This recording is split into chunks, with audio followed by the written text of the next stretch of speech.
ఆంధ్రప్రదేశ్లో అభివృద్ధి సంక్షేమం ముఖ్యమంత్రి చంద్రబాబుతోనే సాధ్యమని రాష్ట్ర రవాణా శాఖ మంత్రి మండపల్లి రాంప్రసాద్ రెడ్డి అన్నారు. ఏలూరు ఆర్టీసీ డిపో నుండి జోనల్ స్థాయిలో 27 నూతన ఆర్టీసీ బస్సులను ఏలూరు, దెందులూరు, చింతల్పూడి ఎమ్మెల్యేలు పడేటి చంటి, చింతమనేని ప్రభాకర్, సొంగ రోషన్ కుమార్లతో కలిసి గురువారం ప్రారంభించి జాతికి అంకితం చేశారు.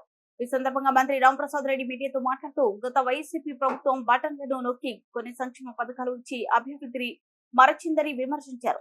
రాష్ట్రంలో కూటమి ప్రభుత్వం అధికారంలోకి వచ్చిన వెంటనే వృద్ధులకు పెన్షన్ ను 4,000 రూపాయలకు పెంచి ఇంటింటికి పంపిణీ చేసిన ఘనత చంద్రబాబుకే దక్కిందన్నారు. రాష్ట్రంలో గత ప్రభుత్వం ఆర్టీసీని ప్రభుత్వంలో విలీనం చేస్తానని చెప్పి ఒక్క కొత్త బస్ సర్వీస్ ను కొనుగోలు చేయలేదని అన్నారు. చంద్రబాబు నాయుడు ముఖ్యమంత్రి కాగానే రాష్ట్రంలో ప్రజలకు ఆర్టీసీ ద్వారా మెరుగైన సేవలు అందించాలని రాష్ట్ర స్థాయిలో 1,400 కొత్త బస్సులను కొనుగోలు చేసి జాతికి అంకితం చేశారని మంత్రి రాంప్రసాద్ రెడ్డి చెప్పారు. రాష్ట్ర వ్యాప్తంగా 16,300 పోస్టులు డిఎస్సి ద్వారా ఉపాధ్యాయ ఉద్యోగాలు కల్పించనున్నట్టు చెప్పారు.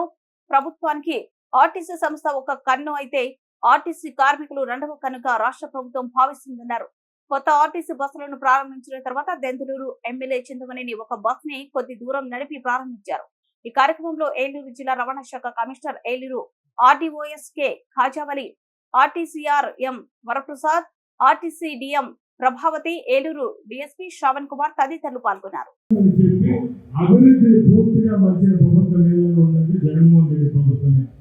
ఆ రోజుల్లో ఏపీఎస్ఆర్టీసీ విషయానికి వస్తే మీ దృష్టికి గురించి తీసుకురాబోతున్నాం. ముఖ్యంగా జగన్మోహన్ రెడ్డి ముఖ్యమంత్రి కాకముందు పాదయాత్రలు ఏం చెప్పారు, ఇక్కడ ఉన్న ఆర్టీసీ కార్మికులు అందరికీ తెలుసు. ఏదో గొప్పగా నేను ముఖ్యమంత్రి అయితే ఏపీఎస్ఆర్టీసీ పూర్తిగా రాష్ట్ర ప్రభుత్వంలో విలీనం చేస్తారని ఆయన చెప్పారు. సంతోషం, ప్రభుత్వం చెప్పాలంటే విలీనం చేశారు. ఏ విధమైన విలీనమే తప్పక ఏ విధమైన మంచి చెడ్డల్లో ప్రజలు ఎవరైతే కార్మికులు ఉన్నారో వాళ్ళ భాగస్వామ్యం చేసుకున్నారు.